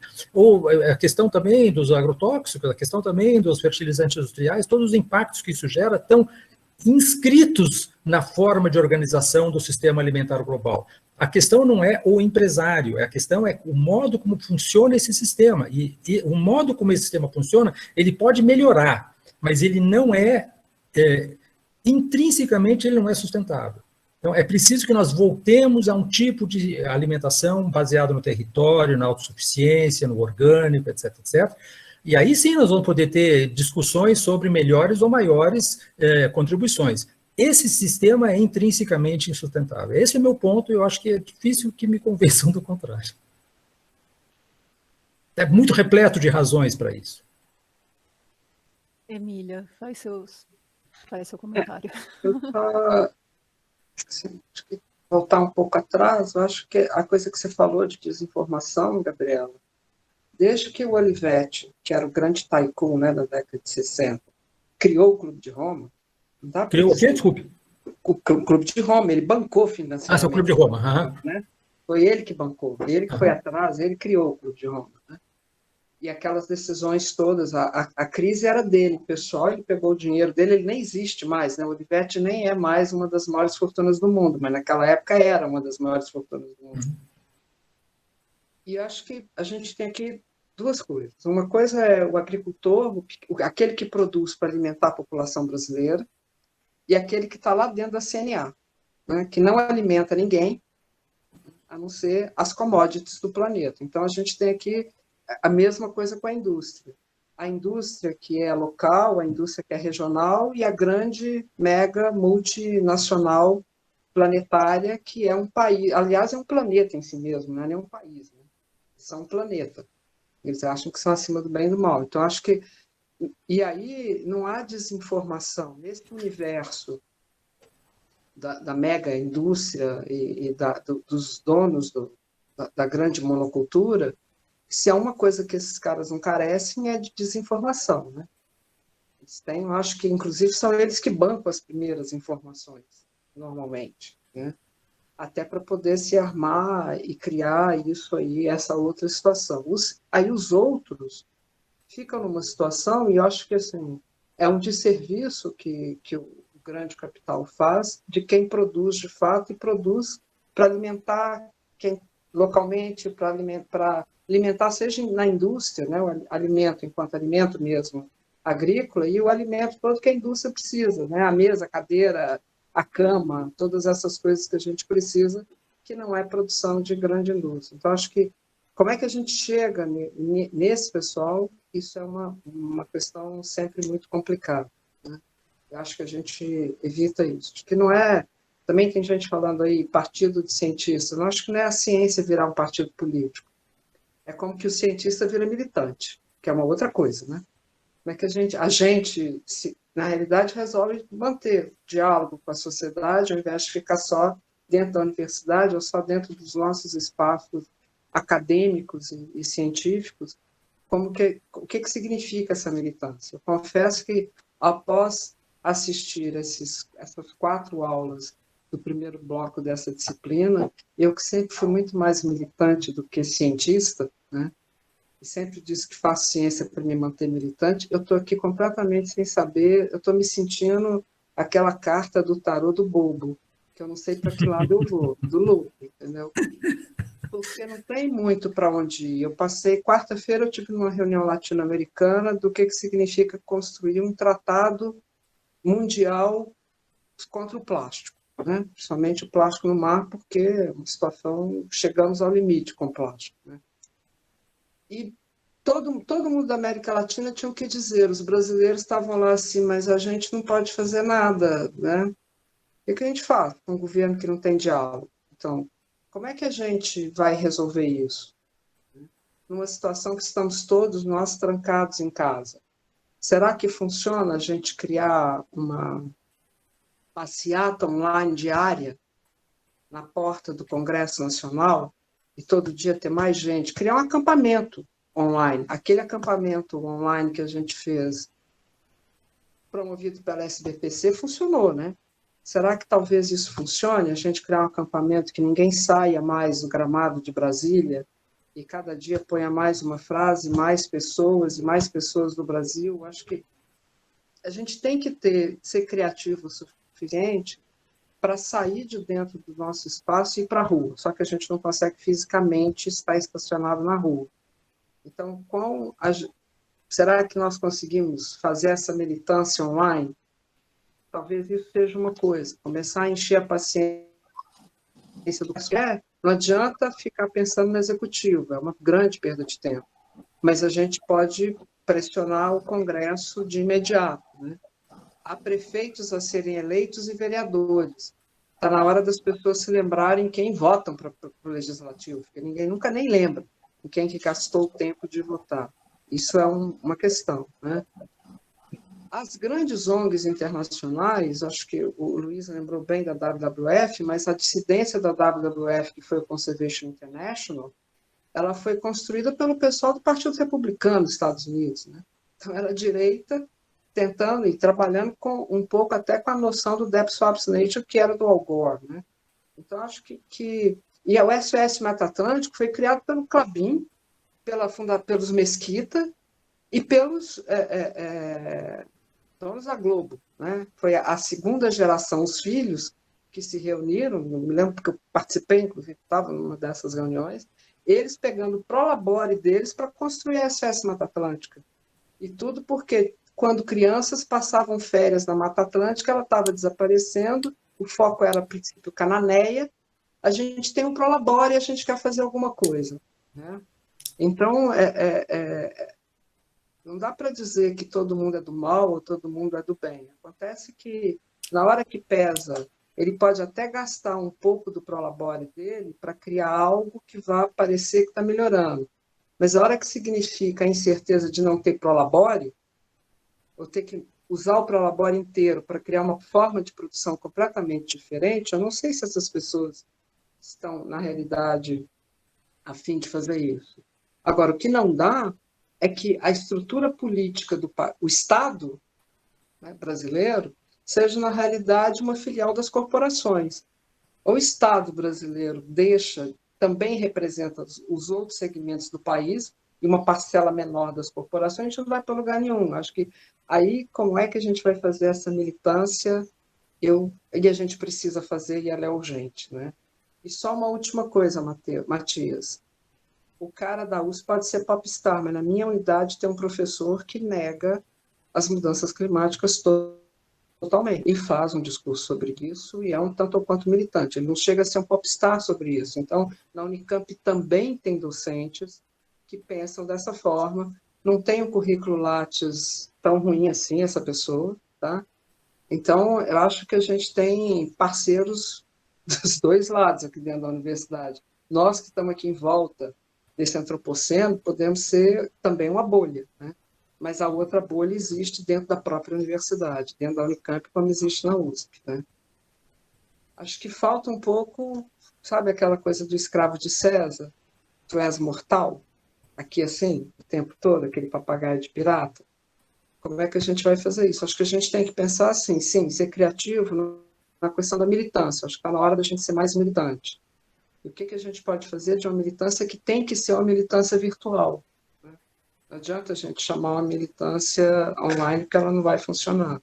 Mas estamos num período de eleição, gente. A gente tem que começar a entender isso como uma coisa que pode fazer a diferença. Por enquanto é isso, é só porque senão eu ia entrar no desespero total de achar que não tem para onde ir. Bom, eu vou continuar com as perguntas do chat. Me desculpem se eu pulei alguma aqui, gente, mas vamos lá. Humberto perguntou qual o nível de vulnerabilidade das cidades e metrópoles brasileiras às mudanças climáticas. Quais ações de adaptação possíveis de serem tomadas nessas cidades? Olha, tem um elemento que eu não falei aqui, que era absolutamente, aliás, quantas coisas eu não falei que teria ter falado, mas era no tempo que me era permitido, mas a questão da ilha de calor urbano. A ilha de calor urbano é uma coisa fundamental. Nós sabemos que, em relação às zonas circundantes, as zonas não urbanas, rurais circundantes, as cidades, as metrópoles podem ter temperaturas entre 3 e 10 graus mais elevadas do que no meio rural. E, portanto, nós temos um problema que é claramente um problema que se aguça muito fortemente no meio urbano, no que se refere às ondas de calor, os picos de calor, etc, etc. Nós vimos isso na França, nós vimos isso na Europa em 2003, nós vimos isso em vários outros lugares, no Kuwait, por exemplo, ano retrasado, ondas de calor que matam, sobretudo, a população que está concentrada em grandes cidades. Então, uma das formas de você trabalhar essa questão é você trabalhar com um aumento muito grande de zonas verdes nas cidades, né? Isso parece um programa de classe média, vamos aumentar o parque aqui, quando você tem uma favela que não tem nenhuma zona verde, mas não é um programa de classe média, isso é uma questão de sobrevivência da cidade. Nós temos que trabalhar efetivamente para tentar diminuir esse efeito intensificador do calor em situações de alta concentração de concreto, de asfalto, etc., etc., que são rebatedores de calor, são rebatedores de radiação infravermelha que aumentam a temperatura. Então, qualquer programa de urbanismo no momento presente tem que incluir claramente uma recuperação das áreas verdes, porque são áreas de refrescamento, são verdadeiros são mitigadores muito fortes dessas crises de calor. Basta a gente saber, você está dentro de uma praça, você tem debaixo de uma árvore, você sai debaixo da árvore, você vê o que acontece com você. Então, essa questão, no que se refere à questão urbana, ela é fundamental. Muitas outras são também, né? Quer dizer, como você vai pensar a organização das casas, etc., etc., mas isso nos países mais ricos. Nos países com um déficit habitacional gigantesco, como no Brasil, essa questão da construção mais tecnologicamente mais adaptada ao calor e tal, claro que ela é válida, mas ela está tão longe da realidade, que eu estou participando do programa do Boulos para a prefeitura, e quando eu falei nessa questão exatamente do aumento das áreas verdes, as pessoas sorriram um pouco, achando que eu estava defendendo que o Sumaré e os Jardins tivessem mais área verde. Não é essa a questão, é uma questão que envolve claramente o conjunto da população, e tanto mais aqueles que vivem em bairros exatamente com taxas de verde muito menores, exatamente os mais pobres. Sabe? Então, essa é uma questão que estou querendo com isso resolver tudo com essa questão, mas essa é uma questão a qual nós temos essas concentrações de concreto que são letais, né? Nós temos que realmente dissolver, diluir esse nível de concentração de concreto na cidade. É difícil, vai contrariar mais uma vez, vai contrariar a especulação imobiliária, é claro, os interesses econômicos estão todos armados em função de acelerar no processo que já está ocorrendo, porque para eles está dando certo, né? No curto prazo está dando certo, e, portanto, eles querem continuar. Portanto, a mudança é muito difícil. Né? A mudança é muito difícil também pelo fato seguinte: quando você está numa situação, você não precisa discutir com o outro, a situação está dada. Quando você quer mudar a situação, se eu perguntar para cada um de vocês e para mim mesmo, o que faz para mudar, cada um vai ter uma abordagem um pouco diferente, porque, é claro, mudar significa, ela envolve a questão do imaginário, e os imaginários são muito diferentes, né? Enquanto que defender o status quo é mais fácil, é só defender, está aqui, não precisa discordar dele, ele já está dado, tá certo? Então, é muito difícil para a gente trabalhar com a mudança, mas evidentemente que a gente vai ter que se entender, vai ter que aparar as divergências e centrar naquilo que é essencial, que é uma mudança radical. Acho que a Emília falou a questão da relação do cientista com a política, acho que é absolutamente fundamental, não significa deixar de ser cientista, significa entender a importância que nós temos como pessoas que estão engajadas no mundo universitário, a responsabilidade política que isso implica, tá certo? É imensa. Luiz, bom, tem mais perguntas aqui. Mariana Gutierrez, a sua pergunta eu vou pular porque já foi discutido bastante essa questão da comunicação com a sociedade. Tem uma pergunta da Cristina Freitas, que é a seguinte: professor, você poderia falar um pouco sobre as consequências nas mudanças climáticas devido à mudança fim das correntes marítimas em decorrência do degelo no Polo Norte e Sul do planeta? Espera aí, a última frase só que eu não entendi. As mudanças decorrentes do quê? A mudança... nas mudanças climáticas devido à mudança, fim das correntes marítimas em decorrência do degelo no Polo Norte e Sul do planeta. Olha, essa é uma questão super complicada, sobre a qual eu tenho informação insuficiente em relação a isso, muito insuficiente. O que eu posso dizer, é claro, que o que está mensurado é que a corrente do Golfo, ela está diminuindo, ela diminuiu da ordem de 10%, 12%, alguma coisa assim, na sua intensidade, e, portanto, essa corrente é muito importante, né? Faz parte de toda esse conveyor, né, do Atlântico Norte, e que ela leva calor exatamente para o hemisfério norte. Mas se vocês pegarem Chicago, né, e vocês vão ver que Chicago está na mesma latitude que Roma, parece que está muito mais ao norte, mas não está. E por que Londres é um lugar, a Inglaterra é um lugar onde o clima é apenas temperado e não é como o do Canadá, não é porque a Inglaterra está no nível do Canadá? É porque exatamente existe essa corrente do Golfo que leva calor para o norte. Portanto, nós temos uma situação paradoxal, o risco de uma situação paradoxal, que o aquecimento global leve a um resfriamento de latitudes mais elevadas na Europa. É uma coisa que tem sido discutida bastante, e existe um fulano chamado Timothy Lenton, que escreve, junto com outros colegas, escreve bastante sobre a questão do que ele chama de um tipping element, né? Ou seja, elementos de grande escala do sistema Terra que são susceptíveis de cruzar tipping points, ou seja, pontos críticos, pontos de virada, pontos de transição para outro estado de equilíbrio, muito rápidos. Um dos elementos é exatamente a corrente marítima, e ele está trabalhando todo um conjunto de coisas. Existe a questão da floresta amazônica, existe a questão do degelo da Groenlândia e da Antártida, existe a questão do gelo marítimo do Ártico, e um dos elementos que está em jogo é esse, e eu sei que ele tem uma importância bastante grande no que se refere à distribuição do calor no hemisfério norte, mas eu não sei te dizer qual é o estado da questão em relação a isso, não. Tá, tem uma pergunta do Tiago. Tiago, desculpa. Eu considerei ler o Timothy Lenton. O Timothy Lenton está trabalhando com isso aí. Tá, tinha uma pergunta do Tiago que acho que eu tinha pulado antes, que está dizendo: professor, não haveria ações a nível individual no sentido de diminuir as emissões? Ou estamos fadados a torcer por um político bom ou bom senso nas eleições?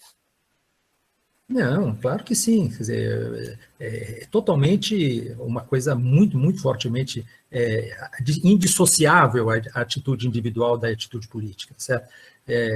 Eu gosto de carne, mas eu sou vegetariano, virei vegetariano. Meu filho não é vegetariano, todo dia eu olho para o prato dele e suspiro, porque eu adoro aquele bife que ele está comendo. Mas eu não como, porque eu sei que aquilo lá é parte de uma certa coerência que eu tenho em relação à questão política. é individual, da mesma maneira que se reciclar o lixo é uma questão individual.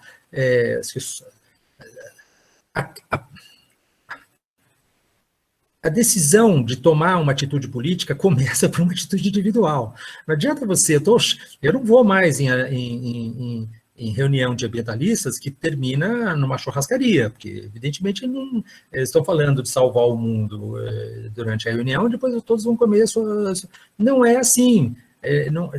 Nós temos que ter um nível de coerência entre o pessoal e o político que é difícil de conseguir, mas sem o qual a gente não tem nenhuma possibilidade de ter, vamos dizer, maior ressonância, né, na relação entre o pessoal e o político. Então, eu acho que a questão pessoal, individual, aquilo que a gente pode fazer do ponto de vista individual, saber o que a gente está consumindo, ver se é possível verificar qual é a origem daquilo, etc. Tem milhares de coisas que a gente pode fazer e que eu acho que estão muito fortemente, com uma capacidade de impacto muito grande. Isto posto, a soma dos esforços individuais não leva a uma mudança política. É preciso que haja efetivamente uma formulação coletiva disso, e isso passa pela relação entre governantes e governados. Então, eu acho que não há nenhuma incompatibilidade entre as duas coisas, mas também não vou dizer que nós temos que resolver o problema simplesmente no nível da atitude individual. Tem uma pergunta do Christian agora, que diz, aliás, ele tinha se inscrito para perguntar, mas eu vou ler sua pergunta, Christian, porque senão acho que não vai dar tempo. Ele diz, o estudo Trajectories of the Earth System in the Anthropocene... Mais alto, por favor, Cristina, eu tenho dificuldade. Gabriela. O estudo Trajectories of the Earth System in the Anthropocene coloca feedbacks intrínsecos e a passagem para além de um nível planetário como trilha para o Hothouse Earth. Poderia explicar melhor o que é esse estágio do Antropoceno? Quer dizer, o que o Will Steffen e colegas colocam, e esse é um trabalho que eu acho que tem que ser entendido como um ensaio com um nível razoavelmente alto de especulação. Eles são os primeiros a admitir que não estão baseados em inferências que são quantificáveis, etc, etc. Ele tem um nível de especulação que é grande, mas o que eles estão falando exatamente a partir da questão dos tipping elements, né, dos elementos que são susceptíveis de grande escala, que são susceptíveis de cruzar pontos críticos, tipping points, é que existe, portanto, um conjunto de alças de retroalimentação que estão indissociáveis, que estão interligadas, que agem em sinergia e que são susceptíveis de acelerar esse processo. Qual é a tese fundamental deles? É que 2 graus Celsius de aquecimento global não é um limite seguro para se manter a Terra dentro da sua estabilidade climática. 2 graus Celsius tem potencial para, através exatamente do reforçamento, da intensificação, da ação dessas alças de retroalimentação, levarem, por uma dinâmica própria, que não é mais necessariamente antropogênica, mas pela própria dinâmica do comportamento desse sistema, a temperaturas ainda mais elevadas. Essa questão foi trazida já para o debate científico muito antes, pelo James Hansen, por exemplo, uma questão, por exemplo, em relação aos níveis de aquecimento, de elevação do nível do mar. Ele acha que os níveis de elevação do nível do mar serão muito mais elevados exatamente por causa de alça de retroalimentação, do que aqueles que o IPCC está pensando, e mesmo que a NOAA está pensando. Então, quais são esses alças de retroalimentação? São essas questões, por exemplo, quando você diminui o gelo marítimo, você diminui o albedo, ou seja, a fração da radiação solar que é rebatida para fora do sistema Terra. E, portanto, os oceanos absorvem mais calor. Ao absorverem mais calor, o que acontece? Bom, eles estão expostos cada vez mais à radiação solar e, portanto, como, por exemplo, o ESAS, a plataforma marítima da Sibéria Oriental, chamada em inglês o ESAS, né? Ela é a maior plataforma marítima do mundo, ela é muito rasa, ela estava exposta, na época da glaciação, ela estava exposta ao ar, e, portanto, existe uma quantidade gigantesca de sedimentos com carbono que estão debaixo desse leito marítimo que estava gelado até agora. Esse leito marítimo está degelando, porque ele está exposto agora ao sol muitos meses por ano. E, portanto, existe uma possibilidade, que já está acontecendo, não é que é uma possibilidade, já está acontecendo uma liberação de metano muito grande, não só do leito marítimo da ESAS, como também de todo o permafrost, né? Você leva em consideração que, agora não me lembro bem, mas alguma coisa da ordem de 70% do hemisfério norte é permafrost. Né? Pensa no Canadá e pensa em toda a Sibéria. Isso significa que existe um potencial muito grande em relação à liberação, através dessas alças de retroalimentação, de metano e de CO2 a mais do que aquilo que é diretamente antropogênico. A grande questão é saber, todo mundo está de acordo com isso, a grande questão é saber qual é a velocidade, qual é a taxa de aceleração dessa questão. Isso divide muito ainda a comunidade científica, os climatologistas, etc. E é isso a razão pela qual o trabalho do Will Steffen é um trabalho que parte do pressuposto de que existe um grau grande de especulação nesse trabalho. Não está determinado, não está calculado essa taxa, etc. Mas essa taxa pode ser de nível tal que ela desencadeie efetivamente uma dinâmica de hothouse Earth, ou seja, que 2 graus levem a 3 graus e que 3 graus seja o abismo para 4 graus, assim por diante, mesmo que nós tenhamos reduzido as emissões de gás de efeito estufa diretamente pela queima de combustíveis fósseis ou pelo desmatamento. É uma possibilidade. Todo dia em que nós deixamos essa trajetória permanecer, essa possibilidade aumenta. É isso que é importante. A questão da mudança climática, ela é uma questão de risco. É uma questão de risco, é uma questão de cálculo de risco. Então, por isso que não existe um tipping point como uma espécie de ponto, ou um colapso como uma espécie de ponto, em que você fala assim, agora chegamos ao colapso. Não existe isso, não existe o tipping point, agora chegamos ao tipping point. Isso é um processo. Esse processo se caracteriza por o quê? Quanto mais ele permanece, mais ele se reforça e mais difícil é você agir sobre ele. Então, o trabalho do Steffen me parece um trabalho absolutamente fundamental, porque mostra exatamente o potencial dessas alças de retroalimentação. Trabalha com esse potencial, mostra o conjunto desses tipping elementos em ação, mostrando como eles podem ter um efeito multiplicador. Luiz, tem uma última pessoa inscrita aqui para fazer uma pergunta, que é o Bruno Santana. Bruno, você está aí? Sim. Então, pode perguntar. Professor, por gentileza, uma curiosidade, na verdade, para contextualizar. No início da nossa aula, eu acho que alguém falou assim que estava chovendo, né? E aí falou que precisava chover mais.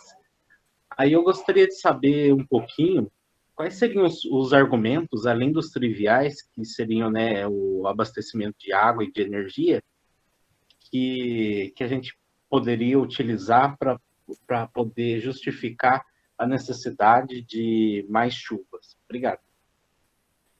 Bom, esses triviais que você falou já são super importantes, tá certo? Se você tem reservatórios que estão abaixo do nível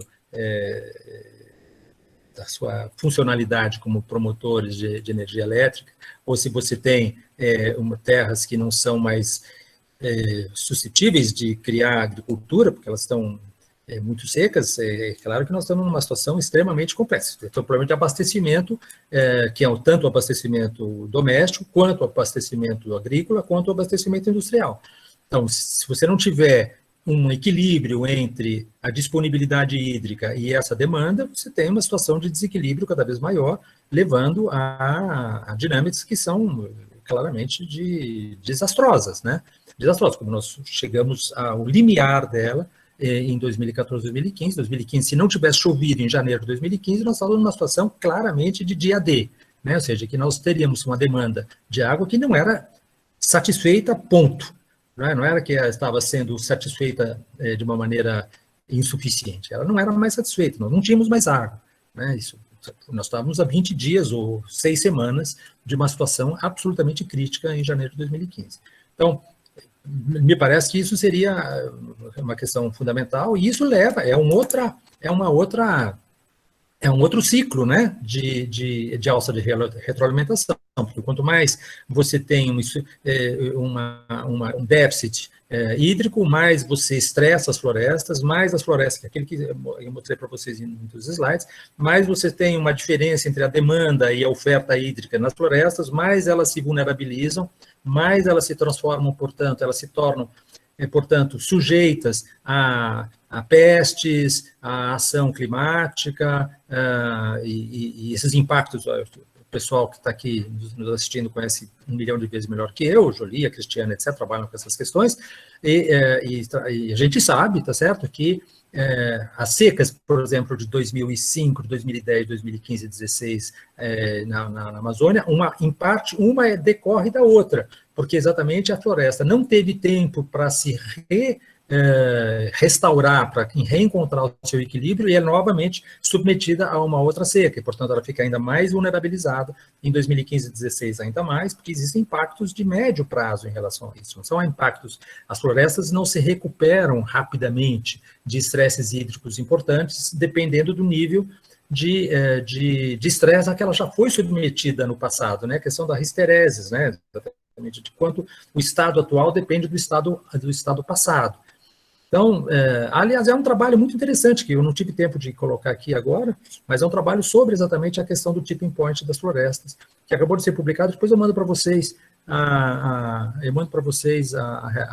referência, um trabalho parece que muito bem feito sobre exatamente as florestas tropicais, como o estado futuro delas depende do estado presente, e como o estado presente depende do estado passado. E a variável mais importante é claramente a questão das secas. Não sei se eu respondi a sua questão, mas... Sim. Obrigado, professor. Bom, gente, eu acho que com isso a gente encerra, porque são já 5:06. Não sei se dá tempo de fazer mais perguntas, mas... O Matias está falando aqui que na semana que vem ele vai dar aula de mudanças climáticas, na disciplina B310, nela fala um pouco sobre negacionismos e rebata algumas das falácias. Podemos compartilhar com o grupo. Matias, sem dúvida, é só mandar que a gente compartilha aqui no Classroom. Então, boa noite a todos.